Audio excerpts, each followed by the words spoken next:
पंजाब सरदार सलीम कहते हैं ईद तो बच्चों की होती है। सियासत में आने के बाद ईद मनाने का तरीका बदल चुका।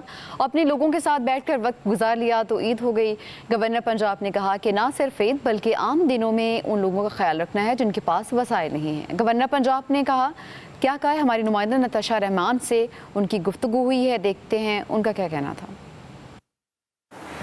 जी बिल्कुल, बड़ी ईद की बड़ी खुशियां अपनों के संग मनाई जा रही हैं। अल्लाह की राह में जानवर भी कुर्बान किए जा रहे हैं। सियासतदान इस ईद को कैसे मना रहे हैं उन्हीं से बात करेंगे। और ख़ास तौर पे गवर्नर पंजाब चूँकि हमें काफ़ी ज़्यादा एक्टिव दिखाई दे रहे हैं इन दिनों में, और ईद उल अज़हा वो अपनी कैसे मना रहे हैं उन्हीं से बात करते हैं और उन्हीं से पूछते हैं। सर, सबसे पहले तो आपको ईद उल अज़हा बहुत बहुत मुबारक हो। ये बताइएगा कि सियासत में आगे हैं और पहली ईद में और अब वाली ईद में क्या डिफरेंस दिखाई दे रहा है आपको?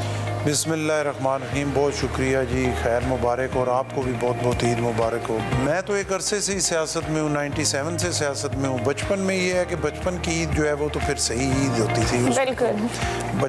बचपन में तो बंदा बड़ा खुश होता है और नए कपड़े पहनता है। तो जब से फिर सियासत में आ गए तो फिर तो हमारी ईद यही है कि बस सुबह से लेकर रात तक डेरे पे बैठना और लोगों ने आना।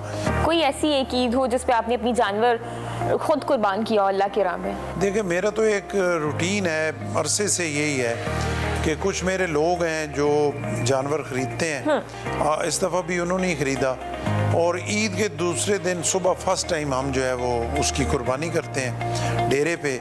मैं भी उसमें मौजूद होता हूँ। घर वालों ने कभी ये नहीं कहा कि आप ईद हमारे साथ गुजारें? घर वाले तो बेचारे हर दफ़ा यही कहते हैं, शिकवा रहता है। और उनके साथ ईद गुजारी भी जाती है, क्योंकि ईद वाले दिन जो है अपना कुछ टाइम डेरे के बाद खाने के टाइम पे घर जाके फिर घंटा 2 घंटे 3 घंटे वहाँ पे भी गुजारा जाता है और फिर शाम को दोबारा फिर डेरे पे आ गए। एक रूटीन अरसा दराज से बस यही रूटीन। अच्छा सर, चूँकि फ़लस्तीन का एक मामला भी चल रहा है, उस पर क्या मैसेज देना चाहेंगे? क्योंकि हम लोग अपनी जो ईद है वो उनके नाम कर रहे हैं, तो आप क्या कहेंगे उनके लिए? मुसलमान तो फिर मुसलमान है, एक इंसान के लिए भी बहुत मुश्किल है उस जुल्म और बर्बरियत को देखना।